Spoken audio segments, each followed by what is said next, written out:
Hello, everybody. It's George from Ireland. So, welcome back to my channel. Thinking about the Russian incursion into Ukraine. I think it's 15 days. Sorry, Ukrainian incursion into Russia, into the Kursk region. Obviously, Russia's full-scale war against Ukraine has been 2.5 years. Its more limited war has been over 10 years now. But yeah, we're talking about the Kursk incursion, some of it going into Belgorod Oblast as well. So on day 15, and most people didn't think it was going to last so long. I didn't think it'd be last so long on this scale. I thought, okay, Russia will repel them somewhat. The Ukrainians be forced to retreat, but that's not true. So why has it gone on so long? Partly, they say that Putin doesn't watch the news. He gets news directly from his generals, his aides, and I would not have been like the one who had to say to him, Mr. President, I'm afraid the Ukrainians have crossed the border. They've taken several square kilometers, which obviously turned into over 1,000 square kilometers now, because that would not go down well. It's very much shoot the messenger, and that's one of the problems. Is the arrogance of power, being unwilling to accept unwelcome news, and someone who's wise has got to say to his underlings, "You tell me the truth. Good situation, bad situation, whatever. You've got to tell me the truth. I can only make decisions on the basis of information, not misinformation, and not hiding things from me." But then he's so emotional, he's so vain, he's like to rage and blame the person who did the necessary thing. So his minions are likely to have delayed telling them until they absolutely had to, dreaded doing it, tried to downplay it, which then he doesn't realize quite the seriousness of the scope of it. Of Russia saying there are only about 1,000 Ukrainians, now it's thought to be over 6,000. And watching Russian news and some of these Instagram channels from Kremlin towers, you see them broadcasting supposedly images of Ukrainians surrendering. They're all come from quite far away, quite blurry. Now they are wearing Ukrainian uniforms, but I reckon they're actually Russians who are wearing Ukrainian uniforms to play Ukrainians becoming prisoners of war, because that'll go down well.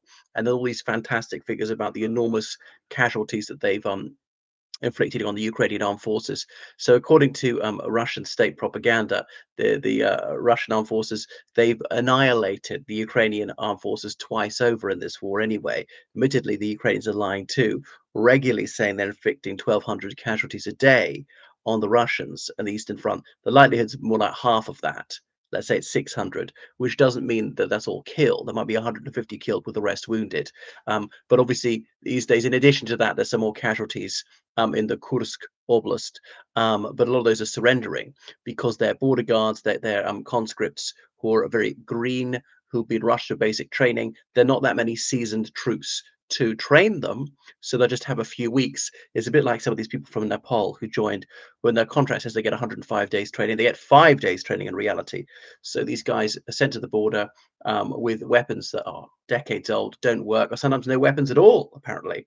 So they're poorly trained, poorly equipped, poorly led, poorly motivated, and then that's why they run up the white flag the first time they hear a shot fired at anchor. I would too, I suppose, if they don't leg it. And that there were no match these crack troops. So the Ukrainians sending in highly trained battle veterans who are very well equipped. And obviously, they're highly motivated, especially as they're gaining ground rapidly. And remember, September 2022, just when the Queen died, that was when the last time Ukraine launched a counteroffensive, and that was near Kharkiv, but on the Ukraine side of the border, and that went quite rapidly over roughly the same period, over about 2 weeks, was completely overshadowed by the death of Her Britannic Majesty, which pushed it off the front pages. Had it not been for that timing, unfortunate from a Ukrainian perspective, that would have been the main story in the news that month. But anyway, good news for them. So Russia just doesn't have many troops, certainly many troops who know what they're doing, and really didn't want to withdraw any troops from Ukraine because that would relieve the pressure just when they think they're coming quite close to Pokrovsk. But they admitted to having withdrawn 500,000 troops. Now Putin claims he had 600,000 troops in Ukraine.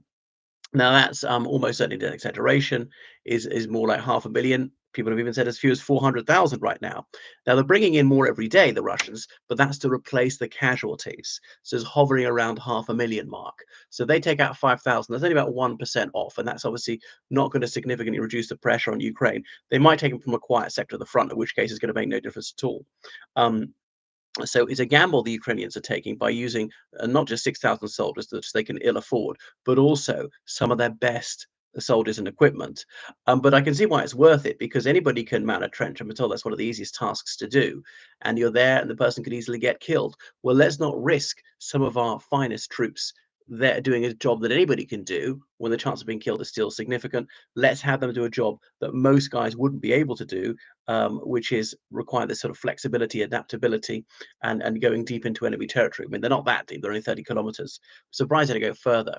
I thought a feint up towards the border with Belarus. The Belarusians are quite spooked by this. I don't think they'll intervene because I could be wrong. It'd be very bad news for Ukraine if they did.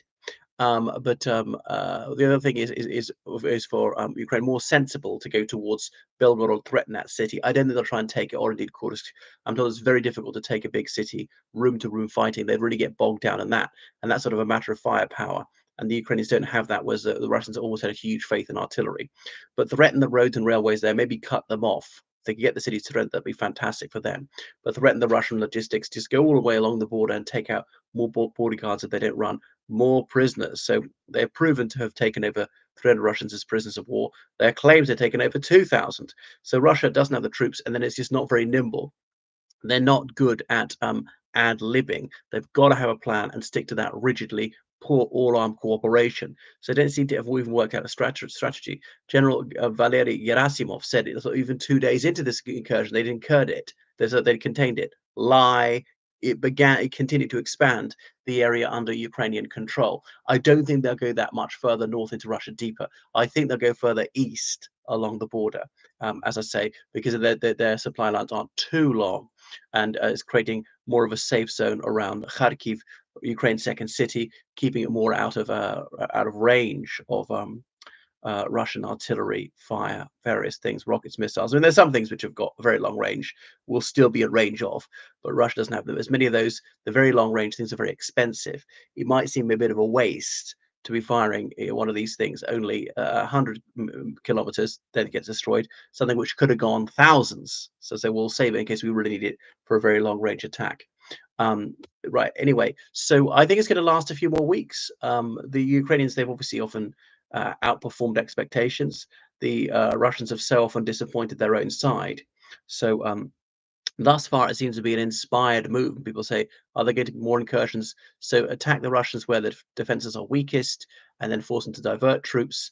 And so you can easily defeat the Russians. And the Ukrainians are in a buoyant spirit for the first time, rather than this grinding positional warfare, attritional warfare, which was gradually meaning that the Ukrainians are going to be squeezed out by just sheer numbers. What do you think is going to happen? What would you do if you were the Russian commander Gerasimov? Anyway, thank you for watching my channel. Make sure you subscribe on Patreon, donate on PayPal. Goodbye.